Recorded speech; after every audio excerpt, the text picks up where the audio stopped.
சட்டுன்னு கோவப்படுறது, டக்குன்னு டென்ஷன் ஆகிறது, ஃப்ரஸ்ட்ரேட் ஆகிறது, இந்த மாதிரி நிறைய விஷயம் இருக்கும். ஆனால் குருனோட பார்வை இருக்கு. அப்போ இதை வந்து குரு மங்கள யோகம் இருக்கு அப்படிம்பாங்க. சனி பகவான் ரோக சனியா இருக்காரு. அடுத்து வரக்கூடிய 2 வருஷம் ஒரு சாலிடா நல்லது செய்ய போறார். குரு பகவான் பாக்கிய குருவா இருக்கார். தொட்டதெல்லாம் வீணா போன காலம் மாதிரி தொட்டதெல்லாம் தொடங்குதுப்பா அப்படின்ற ஒரு விஷயத்த குரு பகவான் குரு பயிற்சி முடிகிற வரைக்கும் செய்ய போறார்.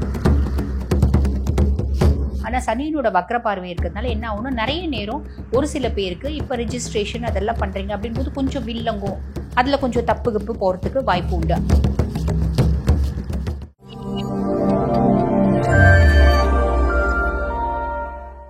துலா ராசி அன்பர்கள், உங்களுக்கு இந்த செப்டம்பர் மாதம் எப்படி இருக்கு அப்படின்னா, செப்டம்பர் மாதம் 13ஆம் தேதி செவ்வாய் வந்து பார்த்தீங்கன்னா உங்கள் சுயஸ்தானத்தில் வராரு. அப்போ செப்டம்பர் மாதம் 13 வரைக்கும் பின்னாடி சொல்கிறேன். செப்டம்பர் மாதம் 13ஆம் தேதி செவ்வாய் வராரு அப்படின்னும் போது சட்டுன்னு கோவப்படுறது, டக்குன்னு டென்ஷன் ஆகிறது, இரிட்டேட் ஆகிறது, ஃப்ரஸ்ட்ரேட் ஆகிறது, இந்த மாதிரி நிறைய விஷயம் இருக்கும். ஆனால் குருனோட பார்வை இருக்கு. அப்போ இதை வந்து குரு மங்கள யோகம் இருக்கு அப்படிம்பாங்க. அப்போ பெரிய லெவலில் ஒரு இம்பேக்ட் அப்படின்றது இருக்காது. புரியுதுங்களா? இது ஒரு பெரிய ப்ளஸ். அடுத்து வந்து பாருங்க, 5ஆம் பாவம் பூர்வ புண்ணியஸ்தானம் புத்திரஸ்தானத்தில் ராகு. பூர்வ புண்ணியஸ்தானம் புத்திரஸ்தானத்தில் ராகு இருக்காரு அப்படின்னும் போது எனக்கு பூர்வீக சொத்து பத்து இருக்குன்னா அதில் பிரச்சனை வருமே. நான் குழந்தையின்மைக்காக வைத்தியம் பண்ணுறேன் அப்படின்னா குழந்தை பிராப்தம் அப்படின்றது சட்டுன்னு அமையாதே. பிள்ளை வந்து பெருசாக என் சொல் பேச்சு கேட்காதே. இப்படி நிறைய வந்து பார்த்தீங்கன்னா யோசிக்கிறது உண்டு துளாராசி அன்பர்கள். அப்படிலாம் யோசிக்க வேண்டாம். காரணம் என்ன அப்படின்னா, 1 வருஷம் குருனோட பார்வை அவர் மேலே இருக்குது. குரு சண்டால யோகம் இருக்குது. அப்போ 1 வருஷம் அவர் மேலே பார்வை இருக்குனால இந்த 1 வருஷம் பெருசாக நீங்கள் அவரை பற்றி கவலைப்படணுன்ற அவசியம் இல்லை. நல்லதே நடக்கும், கவலைப்படாதீங்க. அதுக்கப்புறம் வந்து பார்த்தீங்கன்னா இதை பெருசாக நம்ம யோசிக்கணுன்றதே இல்லை. அதுக்கும் மேலே வந்து பாருங்க ப்ளஸ் மட்டும் வரும். அதாவது பூர்வ புண்ணியஸ்தானம் புத்திரஸ்தானத்தில் ராகு இருக்கிறதுனால, குரு பார்வை இருக்கிறதுனால அது மேலே இருக்க அந்த ராகுனால வரக்கூடிய மைனஸ் வராது, குரு பார்வையினால வரக்கூடிய ப்ளஸ் மட்டும் வரும். அப்போ ப்ளஸ்னா என்ன வரலாம்? நம்மளுக்கு வந்து ஆல்ரெடி நம்ம பிள்ளைங்க சார்ந்து நம்மளுக்கு நிறைய பிரச்சனைகள் இருக்குன்னா அது சார்ட் அவுட் ஆகும். எனக்கு சொத்து பத்து சார்ந்து நிறைய பிரச்சனைகள் இருக்குது, அது சார்ட் அவுட் ஆகும். நான் கோர்ட்டு கேஸுன்னு வந்து பார்த்தீங்கன்னா என் சொத்துக்காக நான் அலையிறேன், நிறைய பேருக்கு ஃபேவராக வரத்துக்கு வாய்ப்பு உண்டு. இது இப்படி வரும், ஞாபகம் வச்சுக்கோங்க. அதே மாதிரி பாருங்க, சனி 6ஆம் பாவத்தில், சனி பகவான் ரோக சனியாக இருக்காரு. எல்லா விதமான நற்பலன்களையும் இந்த 2 வருஷம், அதாவது 2.5 வருஷம் அவர் செய்ய போறாரு. ஏறக்குறைய 6 மாதம் விட்டுருங்க. அதுக்கு வரக்கூடிய 2 வருஷம், அடுத்து வரக்கூடிய 2 வருஷம் அவர் சாலிடாக நல்லது செய்ய போறார். புரியுதுங்களா? ஆனால் அவர் இப்போ வக்ரகதி அடைஞ்சிருக்காரு. வக்ரகதி அடைஞ்சிருக்காருன்னு கவலைப்படாதீங்க. நவம்பர் 27 வக்ர நிவர்த்தி அடைய போறார். இவர் வக்ரகதி அடைஞ்சிருக்க காலகட்டத்திலேயே வந்து பார்த்தீங்கன்னா அவர் உங்களுக்கு lord of 4 and 5. Lord of 4 and 5 போது சுக தாயார் ஸ்தானத்துக்கும் அவன் தான் அதிபன், பூர்வ புண்ணியஸ்தானம் புத்திரஸ்தானத்துக்கும் அவன் தான் அதிபன். எனக்கு என் அம்மாவை குறித்து நிறைய ஆழ்மனது ஆசைகள் இருக்கு. எங்கள் அம்மா எனக்கு இப்படி பண்ணால் நல்லா இருக்கும், அப்படி பண்ணால் நல்லா இருக்கும் அப்படின்னு நிறைய ஆசைகள் இருந்துச்சு. அது எதுவுமே நிறைவேறல. அதில் ஒரு சிலதை சனி பகவான் நிறைவேற்றி கொடுப்பார். அதே மாதிரி பூர்வ புண்ணியஸ்தானம் புத்திரஸ்தானத்துக்கும் அவன் தான் அதிபன் அப்படின்றதுனால என்னோட பிள்ளைகள் சார்ந்து எனக்கு நிறைய ஆசைகள் இருந்துச்சு. என் பிள்ளை நான் சொல்றதுக்கு முன்னாடி படிக்கணும்னு ஆசைப்படுறேன். என் பிள்ளை எல்லாத்துலேயும் பாஸ் பண்ணால் போதும்னு ஆசைப்படுறேன்.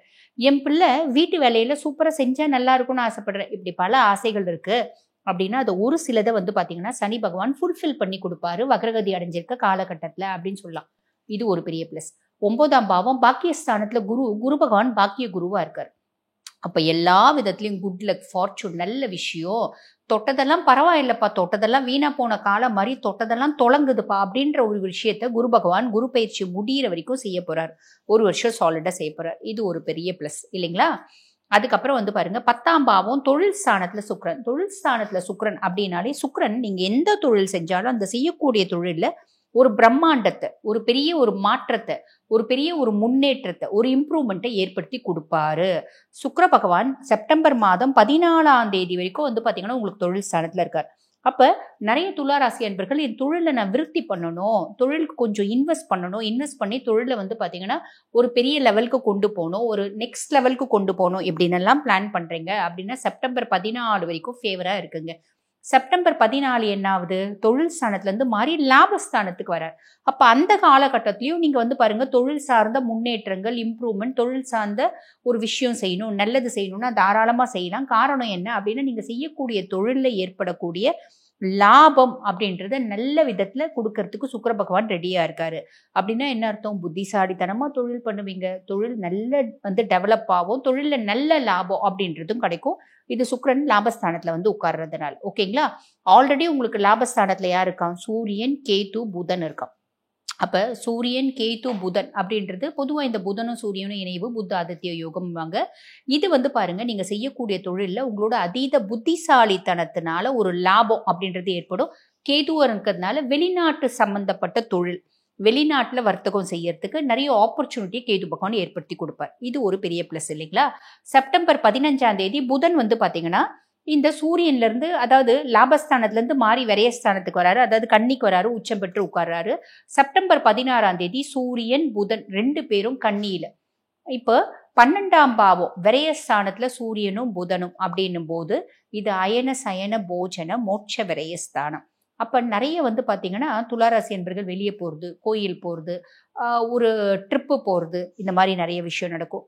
பத்திரம் ரெஜிஸ்ட்ரேஷன் பண்றது, அதாவது சொத்து பத்து வாங்குறது, பத்திரம் ரெஜிஸ்ட்ரேஷன் பண்றது, வண்டி வாங்குறது, ரெஜிஸ்ட்ரேஷன் பண்றது, இதெல்லாம் இருக்கும். ஆனா என்ன, இங்க வந்து புதன் உச்சமடைஞ்சாலும் சனியினோட வக்ர பார்வை அப்படின்றது இது மேல இருக்கு. ஸோ நீங்க வந்து பாருங்க, இதெல்லாம் செய்யும்போது கொஞ்சம் காஷியஸா நல்லா அனலைஸ் பண்ணிட்டு செய்யுங்க அப்படின்னு சொல்லலாம். அதே மாதிரி பாருங்க, நான் ரொம்ப இந்த சூரியனும் புதனும் இணைவு அப்படின்றத வந்து பாத்தீங்கன்னா புத்த ஆதித்ய யோகம் அப்படின்னு சொல்லுவாங்க. இது 12ஆம் பாவம். 12ஆம் பாவத்துல புத்த ஆதித்ய யோகம் இருக்கிறது நல்லதுதான்.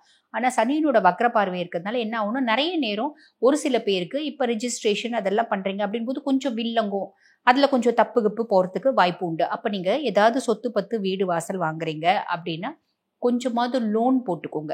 லோன் போட்டு நம்ம வாங்குறோம் அப்படின்னும் போது ஏதாவது காம்ப்ளிகேஷன் இருக்குன்னா கூட அவங்க நல்லா நம்மள அனலைஸ் பண்றாங்க. அந்த சொத்தை நல்லா அனலைஸ் பண்ணிட்டு தான் அப்பதான் நம்மளுக்கு ரெஜிஸ்ட்ரேஷன் அப்படின்றதே கொண்டு வராங்க இல்லைங்களா? அப்ப பெரிய லெவல்ல நாங்க கை காசு போட்டு தான் வாங்குறோங்க அப்படின்னாலும் கொஞ்சமாவது லோன் அப்படின்றது போட்டுக்கோங்க. நிறைய நல்லது அப்படின்னு சொல்லலாம். சரி, அதுக்கும் மேல பொதுவாவே பாருங்க, இந்த 2.5 வருஷமும் ஆல்மோஸ்ட் எல்லா பயிற்சியும், அதாவது நம்மளுக்கு வந்து மார்ச் 29 சனி பயிற்சி நடந்துச்சு, மே மாசம் 14ஆம் தேதி குரு பயிற்சி நடந்துச்சு, மே மாசம் 18ஆம் தேதி ராகு கேது பயிற்சி நடந்துச்சு. இந்த 3 பயிற்சியுமே ஆல்மோஸ்ட் ரொம்ப சூப்பர் டூப்பரா இருக்கிறது யாருக்கு அப்படின்னா, ஃபர்ஸ்ட் ரிஷபத்துக்கு, 2வது துளாராசி அன்பர்கள் உங்களுக்கு அப்படின்னு தான் சொல்லணும். அப்ப இந்த காலகட்டம் அடுத்து வர 2 வருஷ காலகட்டமும் உங்க கையில தான் இருக்கு. நிறைய பேர் வந்து பாருங்க, சனி ரோக சனியா இருக்கிறதுனால கடன்ல இருந்து நிவாரணம் அப்படின்றது சாலிடா வந்துடும். 6ஆம் பாவம் சனி இப்ப வக்ரகதி அடைஞ்சிருக்கா, விட்டுருங்க. பொதுவா நோயில இருந்து நிவாரணம், கடன்ல இருந்து நிவாரணம், அதே மாதிரி எதிரிகள்ல இருந்து ஒரு பெரிய விமோச்சனம் அப்படின்றது கிடைக்கும். அப்ப பெரிய பெரிய நோய்கள் இருக்கு அப்படின்னா அந்த நோய்கள்ல ஒரு பெரிய பாலியேஷன் அப்படின்றது கிடைக்கும். சின்ன சின்ன நோய்கள் அப்படின்னா கரெக்டான வைத்தியம் கிடைக்கும். அந்த வைத்தியத்தினால வந்து பாருங்க நல்ல டாக்டர்ஸ் கிடைப்பாங்க. அந்த வைத்தியத்தினால அந்த நோயில ஒரு பெரிய ரிலீஃப் அப்படின்றது கிடைக்கும். கடன் பல கோடி இருக்கு அப்படின்னா சில கோடியாவது நீங்க அடைப்பீங்க அப்படின்னு சொல்லலாம். அப்போ ஆன் தி ஹோல் துளாராசி அன்பர்களுக்கு இந்த 2 வருஷமே உங்க கையில இருக்குங்க. ஸோ நீங்க ஏதாவது வந்து பிளான் பண்றீங்க, ஏதாவது புதுசா தொழில் செய்யணும் அப்படின்னு பிளான் பண்றீங்க அப்படின்னா அந்த தொழிலுக்கு இன்வெஸ்ட்மெண்ட் எல்லாம் பண்ணிக்கலாம். அதே மாதிரி பாருங்க, பிள்ளைங்களுக்கு கல்யாணம் பண்றோம், வீடு கட்டணும், இந்த மாதிரி பெரிய பெரிய முயற்சிகள் அப்படின்றது இருக்கு பார்த்தீங்களா? அந்த முயற்சிகள் எல்லாம் இந்த சனி பெயர்ச்சி முடிகிற காலகட்டத்துக்குள்ளேயே செஞ்சு முடிங்க, நல்லதா இருக்கும். இதுக்கு நடுவுல வந்து பாருங்க, இந்த மாத கோள்கள் பயிற்சிலாம் இருக்கும். இதுவும் கொஞ்சம் சாதகமா இருக்கா அப்படின்னு அனலைஸ் பண்ணிட்டு நீங்க வந்து இதெல்லாம் செய்றீங்க அப்படின்னும் போது இன்னுமே நிறைய நல்லது அப்படி நடக்கும். ஆன் தி ஹோல் இந்த செப்டம்பர் மாதம் எங்களுக்கு எப்படி இருக்குங்க அப்படின்னா, துளாராசி அன்பர்கள் உங்களுக்கு எக்ஸலண்டா இருக்கு. என்ன ரெஜிஸ்ட்ரேஷன் ஏதாவது பண்ணணும்னா மட்டும் கொஞ்சமா லோன் போட்டுக்கோங்க. இது ஒரு சின்ன அட்வைஸை நாங்கள் உங்களுக்கு சொல்றது. எக்ஸலண்டா இருக்கு, யூட்டிலைஸ் பண்ணிக்கோங்க. வாழ்த்துக்கள்.